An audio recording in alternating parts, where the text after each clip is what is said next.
Good morning students, welcome to Amrit senior secondary school on YouTube channel. बेटा आज हम class 10th का chapter number 12 electricity part number 3 करने जा रहे हैं। ठीक है, पार्ट नंबर 2 में हमने ओम्स लॉ के बारे में डिस्कस कर लिया था। ठीक है, अकॉर्डिंग टू ओम्स लॉ हमें फॉर्मूला मैं यहाँ पर लिख देती हूँ आपको जानने के लिए। V is equal to I R. V हमारा potential difference, I current and R resistance. ये हमने बड़े अच्छे से टॉपिक क्लियर कर लिया था। तो आज हम नेक्स्ट पार्ट में resistance in series and resistance in parallel. ठीक है, रेजिस्टेंस मतलब आर। आज हम इनको दो तरह से पढ़ेंगे, एक सीरीज में और एक पैरेलल में। सीरीज को पढ़ने के लिए बेटा ये हमारे पास एक सर्किट डायग्राम है। इसमें हमने क्या बोला है कि resistors are said to be connected in series, कि रेजिस्टर्स को सीरीज में जोड़ा गया है। ठीक है, अगर एक के बाद एक हम पॉइंट को ज्वाइंट करते जाए तो वो सीरीज में बन जाती है हमारे पास। If they are joint end to end. ठीक है, अगर उनके जो ज्वाइंट है उनको हम एंड टू एंड जोड़ दें तो हम बोल सकते हैं कि जो हमारी रेजिस्टेंस है वो सीरीज में है। ठीक है जी।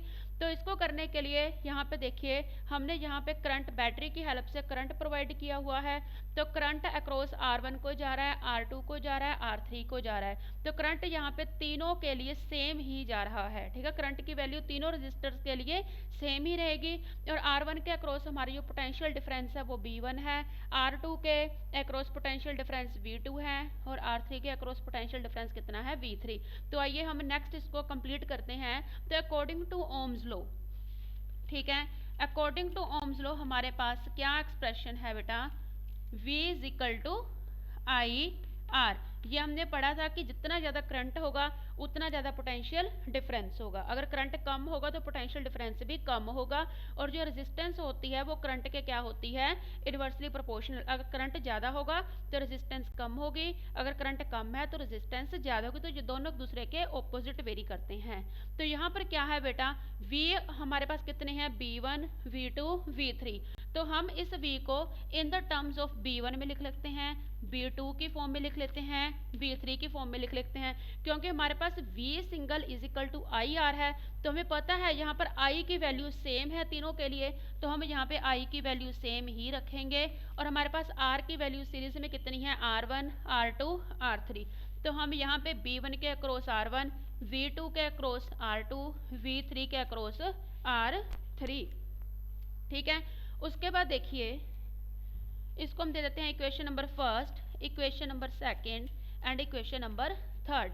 From equations 1, 2 and 3। देखिए आपने लेफ्ट साइड वाली इक्वेशंस को लेफ्ट साइड में ऐड कर देना और राइट वाली इक्वेशंस को राइट साइड में ऐड कर देना है। तो यहाँ पे क्या आ जाएगा, B1 plus V2 plus V3 is equal to IR1 plus IR2 plus IR3। तो यहाँ पे क्या आएगा, IR1 plus IR2 plus IR3। तो हमें पता है कि हमने जो सर्किट डायग्राम बनाया है वो सीरीज में बनाया है। ठीक है, एक के बाद एक को ज्वाइंट किया है। तो B1 plus V2 plus V3 किसके बराबर आ जाएगा बेटा, B1। इस इक्वेशन को हम इक्वेशन नंबर 4 दे देते हैं। तो यहाँ से जो हमारी लेफ्ट साइड की है B1, V2, V3, वो अगर हमें टोटल लिखना हो तो वोल्टेज या पोटेंशियल डिफरेंस इन सीरीज में आ जाएगा। ऐसे ही हमने यहाँ पे सिर्फ 3 लिए हैं, 4 भी हो सकता है, 5 भी हो सकता है, 6 भी हो सकता है। तो हमने टोटल सम इसका कितना ले लिया, VS। ऐसा मतलब सीरीज में पोटेंशियल डिफरेंस।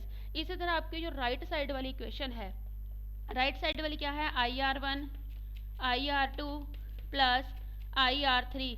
इसको हम देखो कैसे लिख सकते हैं, I बेटा सेम है तो I को हम कॉमन निकाल सकते हैं। ठीक है, I को हम क्या कर सकते हैं, कॉमन निकाल सकते हैं। यहाँ पर लिख देती हूँ,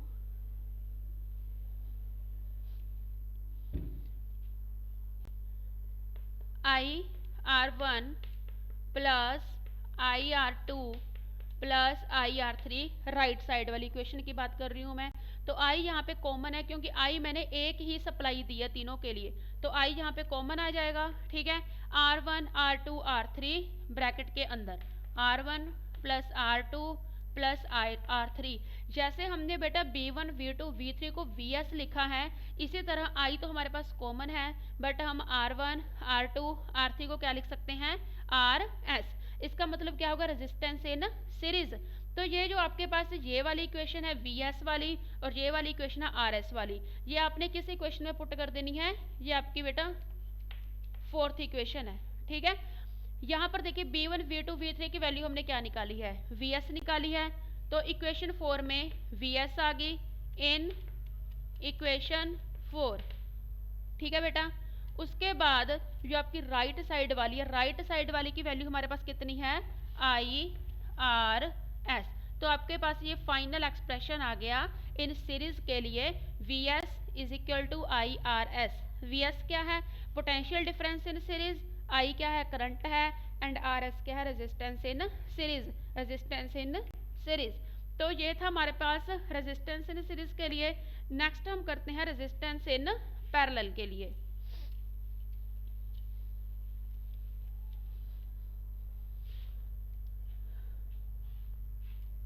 नेक्स्ट है के टाइम एग्जाम में ये एज इट इज आर्टिकल आ जाता है कंप्लीट करने के लिए, रेजिस्टेंस इन सीरीज में भी आ सकता है एंड पैरेलल में भी आ सकता है। तो पैरेलल के लिए आप डायग्राम बनाइए बेटा।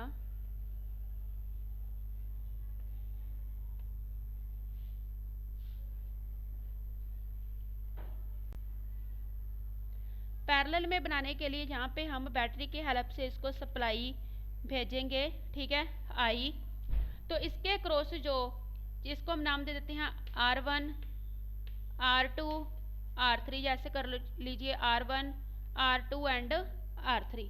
ठीक है, ये होगी पैरेलल में कॉम्बिनेशन। अब आपको फर्क समझ आ गया, सीरीज में कैसे लेते हैं हम सर्किट डायग्राम और पैरेलल में कैसे लेते हैं। ठीक है, तो R1 के अक्रॉस जो करंट जाएगा वो जाएगा बेटा I1। ठीक है, और R2 के अक्रॉस कितना करंट जाएगा बेटा I2, और R3 के अक्रॉस कितना करंट जाएगा I3 जाएगा। ठीक है, और इनके अक्रॉस जो पोटेंशियल डिफरेंस होगा, तो पोटेंशियल डिफरेंस इसके अक्रॉस कितना जाएगा, सिंगल V। ठीक है, तो इसको सोल्व करने के लिए हम देखते हैं यहाँ पे according to Ohm's law. Diagram में साफ बना देती हूँ यहाँ पे। पैरेलल के लिए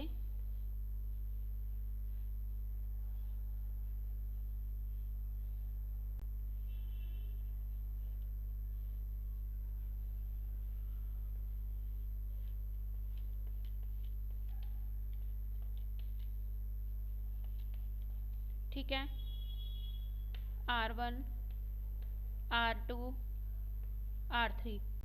R1 के अक्रॉस जो करंट है बेटा वो I1 है, R2 के अक्रॉस करंट कितना है, I2 है, R3 के अक्रॉस कितना करंट है, I3 है, और इन सब के अक्रॉस जो हमारा पोटेंशियल डिफरेंस है वो सिंगल V है।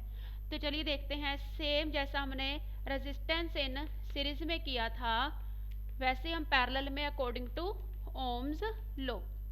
क्योंकि ओम्स लॉ को हम इसलिए बार बार यहाँ पे डिफाइन कर रहे हैं क्योंकि I, R और V के बीच में जो रिलेशन को दिखाता है वो सिर्फ ओम्स लॉ है, V is equal to I R।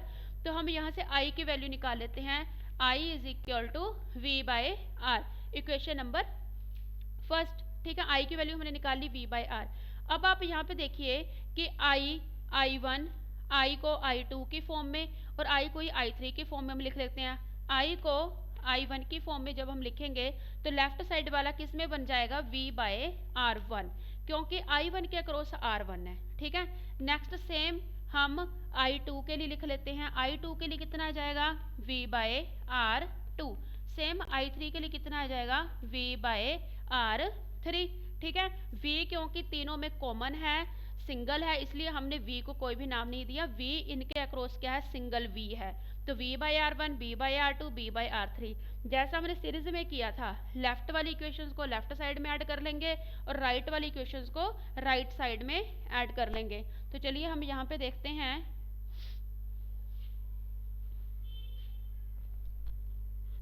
तो यहाँ पे I1 plus I2 plus I3 is equal to कितना है बेटा, B bye R1 plus I2 की value B by R2 plus I3 की वैल्यू B बाय R3। तो I1 I2 I3 को हम क्या लिख सकते हैं, क्योंकि ये हमने सर्कल डायग्राम पैरेलल में बनाया है तो IP लिख सकते हैं। ठीक है, तो यहाँ से हमारे पास V बेटा कॉमन आ रहा है, तो अंदर क्या बचा हमारे पास 1/R1, 1/R2 एंड 1/R3। तो लेफ्ट साइड वाली इक्वेशन सेम रहेगी, करंट इन पैरेलल, इधर वाला V हमारे पास कॉमन है, तो यहाँ से हमारे पास R1 R2 R3 किसके बराबर हो गया, RP के बराबर। तो यहाँ से हम लिख सकते हैं वेयर 1/RP, तो 1/RP की वैल्यू यहाँ से क्या आ गई, 1/RP की वैल्यू क्या आ गई, 1/R1, 1/R2, 1/R1, 1/R2 plus 1/R3। तो ये है हमारे पास last expression for resistance in parallel, ये आपने याद रखना है। ठीक है, क्योंकि इनके ऊपर बेस्ड हम कुछ न्यूमेरिकल्स करेंगे। अब यहाँ पर मैं साइड में फॉर्मूले लिख देती हूँ। फर्स्ट फॉर्मूला है हमारा resistance in series RS। Series में हमें पता है R1 plus R2 plus R3 होता है, फर्स्ट फॉर्मूला हो गया। सेकंड फॉर्मूला होता है बेटा resistance in parallel 1/R1 plus 1/R2 plus 1/R3। तो चलिए कुछ हम इसका न्यूमेरिकल वाला पार्ट कर लेते हैं।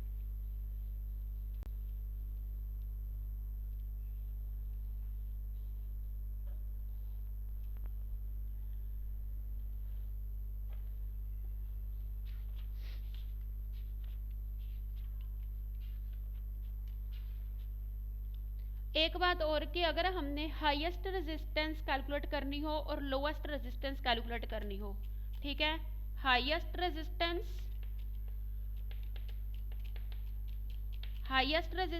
कैलकुलेट करनी हो और लोएस्ट रेजिस्टेंस कैलकुलेट करनी हो, तो आपने बेटा याद रखना है कि हाईएस्ट रेजिस्टेंस कैलकुलेट करने के लिए फॉर्मूला हमेशा सीरीज का लगेगा, ठीक है, और लोएस्ट रेजिस्टेंस कैलकुलेट करने के लिए फॉर्मूला हमेशा रेजिस्टेंस इन पैरेलल का लगेगा। हाईएस्ट के लिए सीरीज का फॉर्मूला और लोएस्ट रेजिस्टेंस के लिए पैरेलल का फॉर्मूला। बाकी जो इसके न्यूमेरिकल्स अब हम पार्ट नंबर 4 में डिस्कस करेंगे। Thank you students.